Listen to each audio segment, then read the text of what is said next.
Greetings. Welcome to the Girl People podcast. My name is Bekezela Mguni, a journalism and media student. Today, I want to talk about the role of social media in promoting voter registration amongst young people. Joining me is Constance Masego.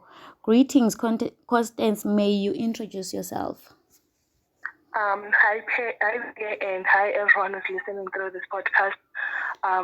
Thank you very much for giving me this platform. My name is Constance Masego. I'm a young lady from Rwanda, and I'm very passionate about women and women participation in civic space. Also, Constance, thank you for introducing yourself. My first question would be, how has the social media platforms been used to conscientize young people about registering to vote? Okay.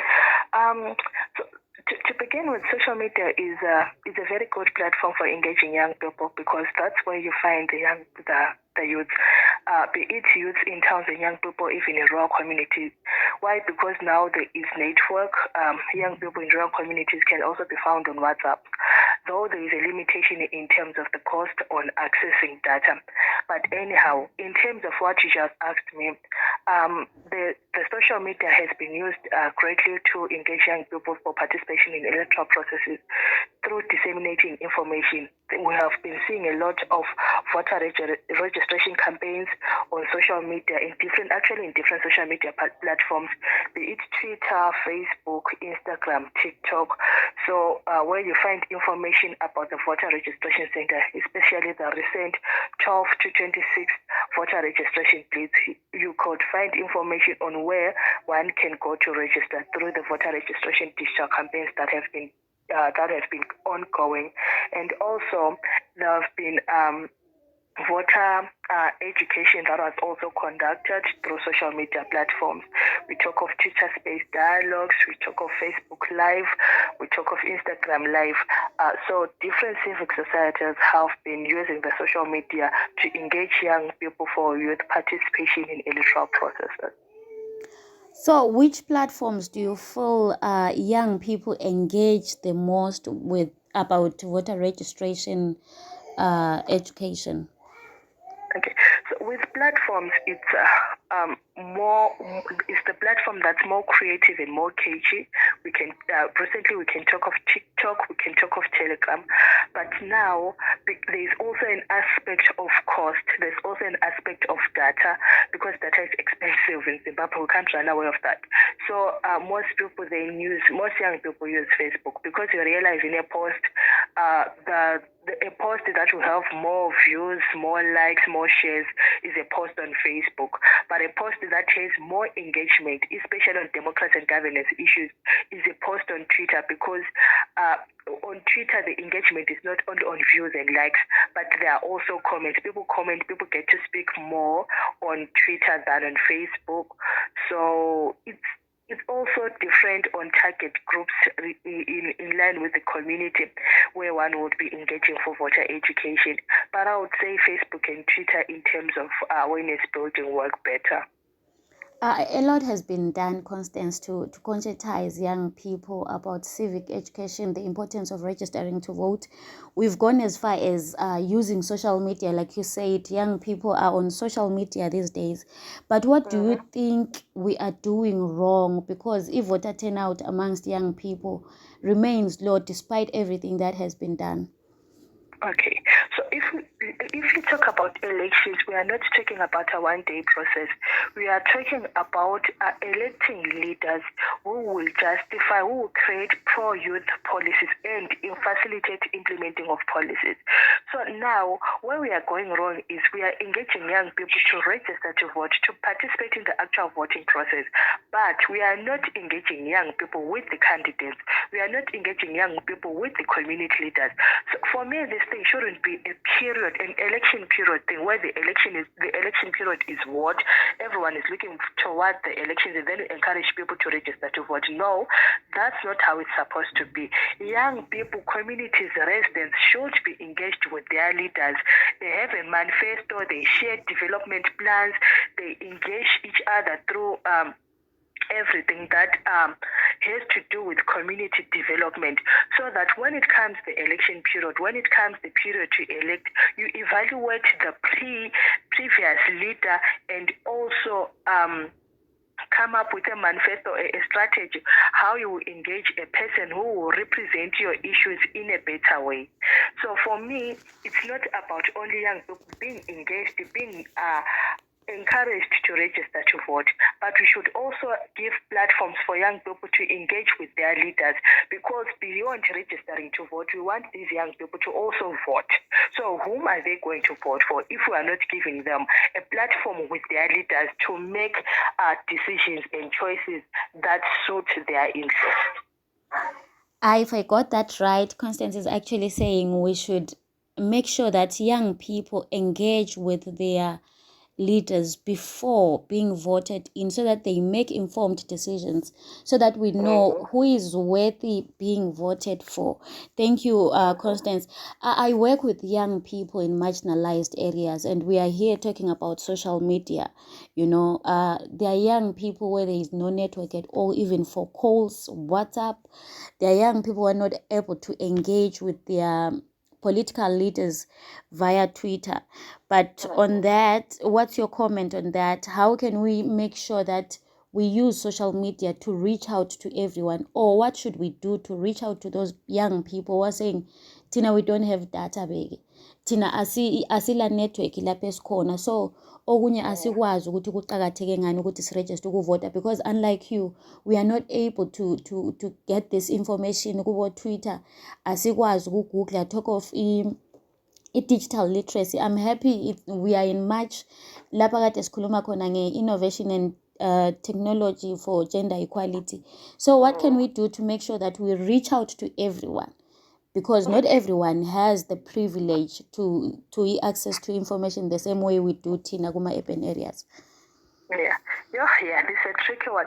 But you know what's happening is, I actually can concur with what you just said, because myself coming from the southern region, you realize that people down Manama there are close to Botswana border. They actually use the Botswana lines for their networks. They don't use Econet, they don't use Net1, because the networks are not active in that area. So that's, I'm sure that's what's happening in most communities that are periphery, that are at the far end, because of network issues, one. Two, there are also issues of digital knowledge. You can find someone who's asking you to just install WhatsApp. You can even charge them, because anyway, that's how capitalism is taught us.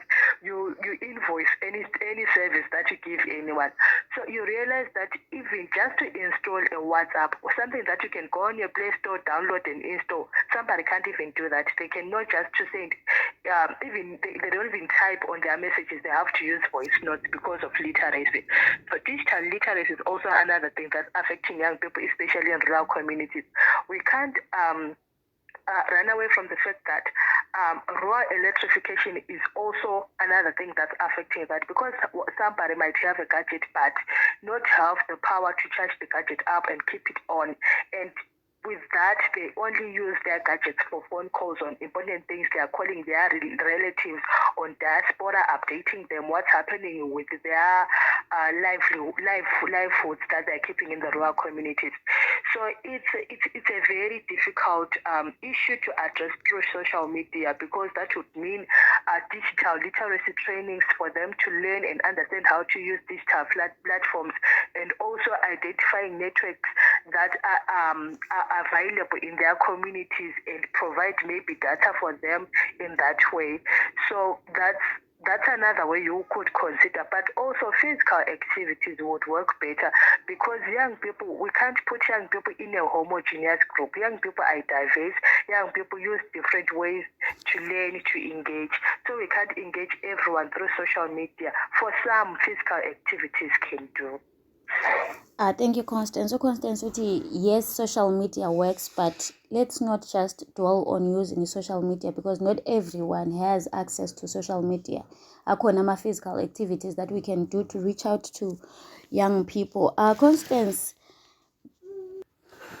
Okay, Constance, social media le esikhuluma ngayo. I've seen posts where as young people, we've been called unfocused and mentally lazy. What's your comment on that? We've been called unfocused and mentally lazy when it comes to participating in electoral processes. What's your comment on that? Yeah, that's how the community is labeling us, and that's what the community will get from us. But that's not how young people are. Young people, let me say, devastated. If you are to realize there is a rise, there is an increase in substance and drug abuse, have you ever asked yourself why? I think young people are just devastated with the ongoing circumstances. You can't run away that in an African community there is a black tax.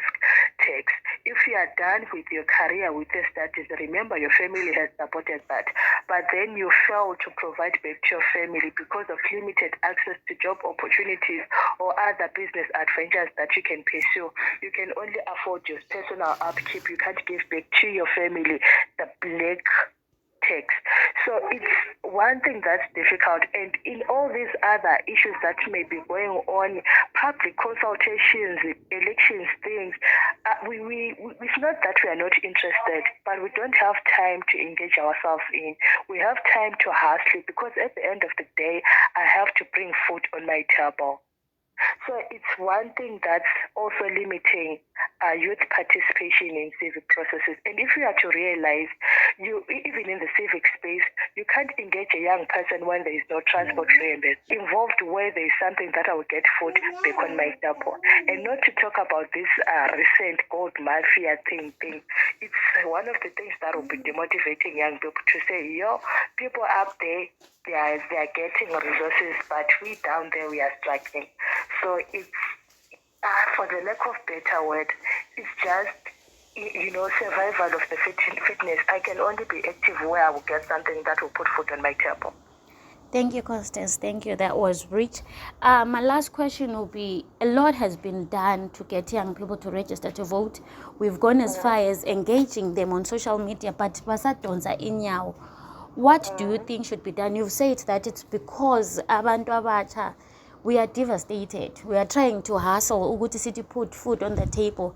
I remember in the first phase voter registration blitz, we engaged some young women owawuthola ukuthi bayebethengisa emsikeni.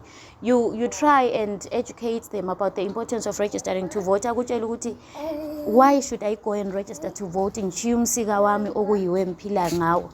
So what should we do to get young people to appreciate the importance of registering to vote? All right. So firstly, I would like to appreciate Beck for the voter registration dates, because one of the challenges was you can't leave your Msika and go a long way to the district center to register to vote. At least with the Blitz, voter registration was decentralized to designated areas, and it was easier for people to reach to those areas to register to vote. But another thing is, maybe in our voter education, we shouldn't just push people to vote, but then reflect on the significance of one to register to vote. Look, for instance, recently we had the delimitation process, and in our southern region, you realized most wards were merged together. We have few wards, and you realize even so there is beyond just registering to vote. There is the delimitation process that's also affected by the number of people who register to vote vis-a-vis the population. So that's also one key issue that we should highlight in our voter education, because the delimitation informs the redevelopment of new wards, new constituencies, where we also talk about in the constituency level, the CDF, that's also informed community development relating to how the local community leaders, we usually say city fathers, would choose to use the CDF fund vis-a-vis community's interest on how the funds can be used. But that's also informed by the delimitation process and the number of people who register to vote. So it goes beyond just participating on the voter day, but it also informs how development can be done in a community. So I think it's also key to make to engage targeted groups to understand that if we are engaging vendors, we can then advise them on the advantages of them to register to vote.